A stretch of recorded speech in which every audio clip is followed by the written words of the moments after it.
যার কাছে ইমান নামকে আসতে আছে, মুসলমান নামকে আসতে, সে আজকে এর পিছনে দৌড়াচ্ছে, কার কেউ পিছনে দৌড়াচ্ছে। এই যুবকই যদি বেঁচে থাকে আর দাজ্জাল পৃথিবীতে আসে, সবার আগে চোখ বন্ধ করে বলে দেওয়া যায় এই শ্রেণীর যুবকরা দাজ্জালের পিছনে দৌড় দিয়ে চলে যাবে। আপনার কাছে একটা প্রশ্ন ছিল রোনালদো এবং মেসিকে নিয়ে। আপনি তো জানেন যে এই জেনারেশনের ছেলেমেয়েরা রোনালদো, মেসি, নেইমার এদের ফ্যান।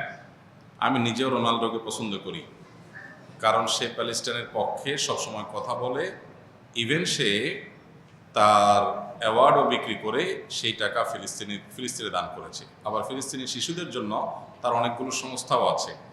সে মাঝে মাঝেই সালাম দেয়, আবার মাঠে সেজদাও দেয়, মদিনাতেও গিয়েছে।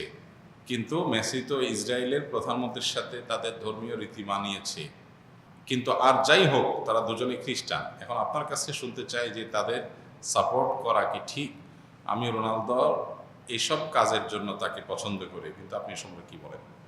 দেখুন, প্রশ্নটা হাসি উদ্রেক করলেও প্রশ্নটা খুবই প্রাসঙ্গিক এবং আমাদের সমাজ বাস্তবতার সাথে সামঞ্জস্যপূর্ণ। প্রথম কথা হলো যে ইমানদার খেলাধুলা কেন্দ্রিক যে উন্মাদনা আছে, এগুলো ইমানদার কখনো নিজের গায়ে মাখাতে পারে না, বা এগুলোর মধ্যে ইমানদার জড়াতে পারে না। এটা তার ইমানের সাথে যায় না। পৃথিবীর যে খেল তামাশা বিশাল আয়োজন, আমোদ ফুর্তির যে মহা আয়োজন, এটা মূলত যারা আখিরাতে বিশ্বাস করে না তাদের জন্য, যেহেতু দুনিয়াতেই তাদের সবকিছু, অতএব তারা যা খুশি এখানে করে যাবে। ইমানদার আনন্দ করবে, ফুর্তি করবে, কিন্তু শরিয়ার সীমানার মধ্যে থেকে। জীবনটাকে পুরা খেল তামাশায় পরিপূর্ণ করা, এটা কোনো ইমানদারের সাথে যায় না। যে ইমানদার জানে, বিশ্বাস করে, তার আকীদা, তার ঈমান আছে যে সে আল্লাহর সামনে দাঁড়াবে, অনন্তকালের জীবনের হিসাব দিতে হবে, সে আনন্দ ফুর্তি করাটাকেই জীবনের মূল লক্ষ্যে পরিণত করতে পারে না। আজকের পৃথিবীতে এই সমস্ত খেলার যে বড় বড় আয়োজনগুলো আছে, এই আয়োজনগুলো ভোগবাদী পৃথিবীতে, আখিরাত বিমুখ পৃথিবীতে মানুষকে মজা দেওয়ার জন্য, এন্টারটেইনমেন্ট করার জন্য করছে। এর পেছনে মানুষকে ঈমান থেকে বিচ্যুত করা, দিন বিমুখ করা, এই লক্ষ্য উদ্দেশ্য যেমন আছে, আবার এর পেছনে রয়েছে, আমাদের সবার জানা আছে যে এর পিছনে বিলিয়ন বিলিয়ন ডলার বিজনেসের স্বার্থ জড়িয়ে আছে। যেটাকে আমরা খেলা মনে করছি, এটা আসলে খেলা না, এটা আসল খেলা। অতএব সেই খেলার গুটি হচ্ছে আমি। খেলোয়াড় খেলছে, হারলেও টাকা পাচ্ছে, জিতলেও টাকা পাচ্ছে। আয়োজন যারা করছে, বিলিয়ন বিলিয়ন ডলার তারা বিজনেস করছে, বিহাইন্ডে যারা থাকছে সবাই লাভ থাকছে। তাদের গুটি হলো আমাদের মতো সেই সমস্ত সাপোর্টাররা যাদের কোনো লাভ নাই, লস ছাড়া। আমরা উত্তেজিত হয়ে যাচ্ছি, আমরা কেঁদে দিচ্ছি, হেসে দিচ্ছি। এই যে আমাদেরকে বোকা বানিয়ে মাঝখান থেকে তারা তাদের স্বার্থ হাসিল করছে। আমি নিজে যদি খেলি, আমার শারীরিক কসরত হয়, আমার ব্যায়াম হয়, স্বাস্থ্য ভালো থাকে, ইসলাম সেটাকে অ্যালাউ করে।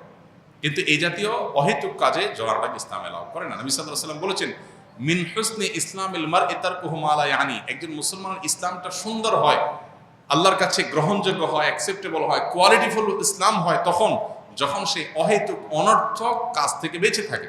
এখন আপনি যদি এই জাতীয় অহেতুক কাজ, যেটাতে আপনার দুনিয়াবি কোনো ফিডব্যাক আসছে না, আখিরাতের কোনো ফিডব্যাক আসছে না, অর্থবহ কিছু আসছে না, সেটাতে আপনি যদি এরকম মত্ত হয়ে যান, সেটা আপনার ঈমান আমলের সাথে সঙ্গতিপূর্ণ নয়। এই জন্য এটা থেকে আমাদের বিরত থাকতে হবে। এটা হলো মূল কথা।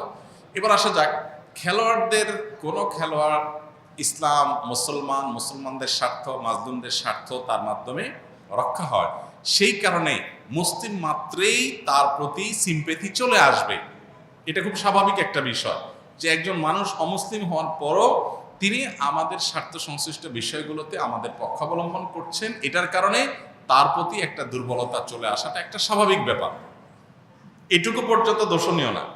কিন্তু সিম্প্যাথি দেখিয়ে আপনি বিসমিল্লাহ বলে তার খেলা দেখা শুরু করে দিলেন, যে আমি যেহেতু তার সাপোর্ট করি বা তার এই কাজগুলোকে পছন্দ করি, এই জন্য তার খেলাতেই লেগে গেলাম।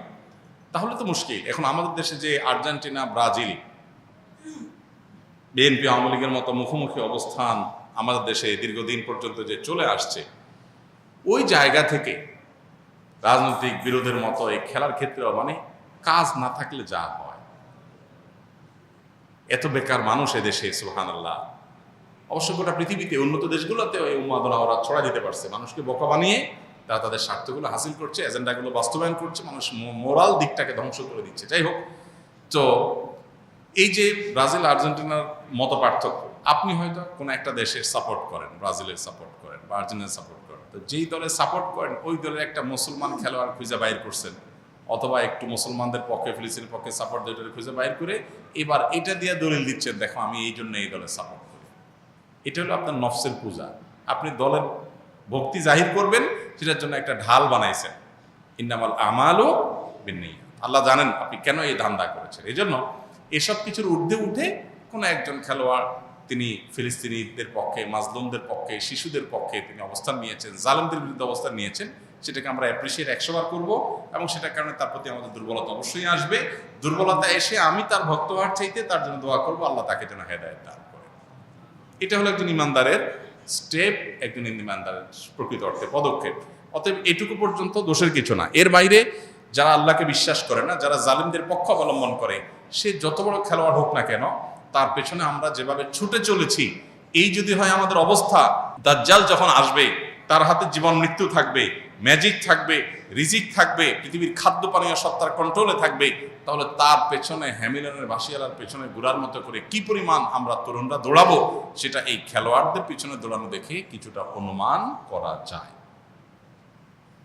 একজন খেলোয়াড়ের পায়ের ভেলকি দেখে যদি আপনি তার ভক্ত হয়ে যান, তার আদর্শ, তার আইডিওলজি, তার ইমান কুফর সংশ্লিষ্ট বিষয়ে তার অবস্থান, তারপরে জুলুম এবং অত্যাচারীদের পক্ষে তার অবস্থানে সব কিছুকে ছাপিয়ে শুধু তার খেলার কারণে যদি আপনি তার ভক্ত হয়ে যান, তাহলে আপনার আদর্শ বলতে কিছু নাই। আপনি জাস্ট একজন আপনার নিজের প্রবৃত্তির পূজারী। আপনার আকল যদি থাকে, একজন খুনিদের পক্ষাবলম্বনকারী, জালিমদের পক্ষাবলম্বনকারী, অভিশপ্তদের পক্ষাবলম্বনকারী এবং অন্যায়ের পক্ষাবলম্বনকারী, শিরকে লিপ্ত, আপনার রবকে যে গালি দেয়, আপনার রবের প্রতি যার অবিশ্বাস আছে, তার খেলা দেখে আপনি পাগল হতে পারেন না। একজন লোক অনেক ভালো খেলোয়াড়, অনেক চমৎকার খেলে, অনেক ম্যাজিক্যাল আপনার তার স্টেপ পদক্ষেপ আছে, অনেক তার ভালো পারফরমেন্স আছে, এই লোকটা আপনার মাকে যদি কটু কথা বলে এবং বলে যে আপনার জন্মে ঠিক নাই, আপনার বাবা এই লোক না, আপনার মার চরিত্র খারাপ, অন্য কারোর কাছ থেকে এই সন্তান তিনি জন্ম দিয়ে এনেছেন, এই কথা যদি আপনার মা সম্পর্কে কেউ বলে, আপনার মায়ের ব্যাপারে যদি কারো বিশ্বাস থাকে এরকম আপত্তিকর, সে যত বড় খেলোয়াড় হোক, আপনি যদি কুলাঙ্গার সন্তান না হয়ে থাকেন, তাহলে আপনি তার ভক্ত হতে পারেন না।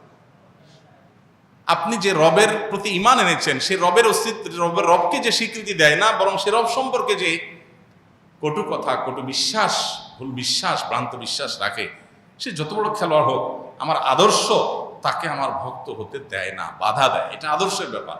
আর যার কাছে ঈমান নামকে আসতে আছে, মুসলমান নামকে আসতে, সে আজকে এর পিছনে দৌড়াচ্ছে, কার কেউ পিছনে দৌড়াচ্ছে। এই যুবকই যদি বেঁচে থাকে আর দাজ্জাল পৃথিবীতে আসে, সবার আগে চোখ বন্ধ করে বলে দেওয়া যায় এই শ্রেণীর যুবকরা দাজ্জালের পিছনে দৌড় দিয়ে চলে যাবে। তার হাতে আরো বেশি ম্যাজিক থাকবে, আরো ভক্ত হওয়ার, ফান হওয়ার মতো বহু আইটেম থাকবে। আমাদের অনেক তরুণরা কোরিয়ার আপনার কি বিটিএস, এই তরুণদের ফান হয়ে যাচ্ছে, অনেক ছেলেরা মেয়েরা। এর কারণ হলো তাদের মধ্যে ঈমানের চেতনা নেই, আদর্শ নেই। তার আদর্শ তাকে এই সমস্ত অন্যায় থেকে বিরত রাখবার কথা। আল্লাহ আমাদেরকে বোঝার তৌফিক দান করুন। আস-সুন্নাহ ফাউন্ডেশন, উম্মার স্বার্থে, সুন্নাহর সাথে।